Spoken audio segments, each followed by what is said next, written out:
নমস্কার সবাইকে, আমার চ্যানেলে সবাইকে স্বাগত জানিয়ে আবারও একটা নতুন ভিডিও শুরু করছি। আজকে আমি বানাচ্ছি দই পটল। তো নিরামিষ দিনে কিন্তু দই পটলটা ভীষণই ভালো লাগে।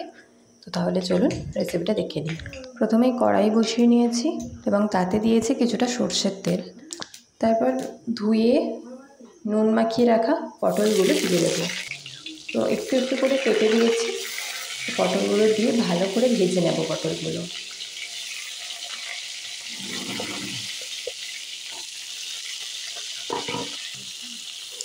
এতে দিচ্ছি একটু হলুদ গুঁড়ো। নুন কিন্তু আমি আগে থেকে মাখিয়ে রেখেছিলাম।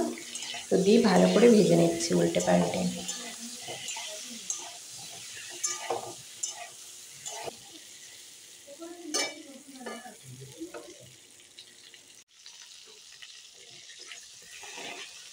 তো দেখুন পটলগুলো ভাজা হয়ে গেছে খুব ভালো করে। এরপর এক এক করে তুলে নেব। তারপর ওই তেলেতে দিয়ে দিচ্ছি একটা তেজপাতা, অল্প কিছুটা গোটা জিরে, মানে হাফ চামচ মতো গোটা জিরে দিয়ে একটু ভালো করে নাড়িয়ে চাড়িয়ে নিয়ে দিয়ে দিচ্ছি টমেটো। তো এখানে আমি 8টা পটল নিয়েছি, তার জন্য এখানে একটু বড় সাইজের একটা টমেটো দিলাম। প্রথমেই টমেটোটা দিয়ে ভালো করে টমেটোটা ভেজে নিতে হবে যতক্ষণ না পর্যন্ত টমেটোটা গলে যাচ্ছে।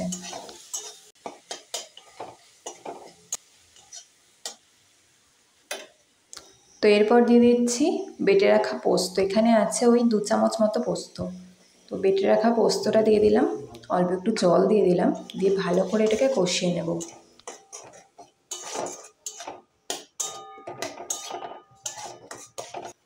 এরপর দিয়ে দেবো রেগুলার গুঁড়ো মশলা। তাতে দিলাম হাফ টিস্পুন লঙ্কার গুঁড়ো, হাফ টিস্পুন ধনে জিরে গুঁড়ো, half teaspoon red chilli powder আর 1 চিমটি হলুদ গুঁড়ো দিয়ে ভালো করে এটাকে মিশিয়ে নেব।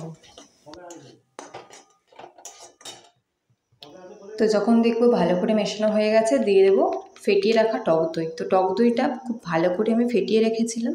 তো ফেটিয়ে রাখা টক দই এখানে আছে ওই যে চামচটা দেখলেন ওই চামচে 4 চামচ মতো টক দই দিয়ে এবার অল্প একটু জল দিয়ে খুব ভালো করে মশলাটার সাথে কষাবো যতক্ষণ না তেল ছেড়ে আসছে। দেখুন তেল ছাড়তে শুরু করে দিয়েছে।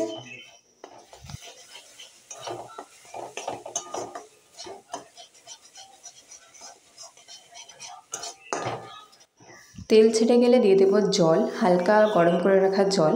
তো গ্রেভি যতটা রাখতে চান সেই অনুযায়ী জল দিয়ে দেবেন।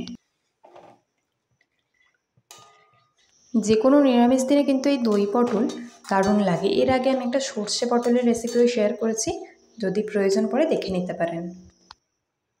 এরপর দিয়ে দেবো স্বাদ মতো একটু চিনি, কারণ এটা একটু মিষ্টি মিষ্টিই ভালো লাগে।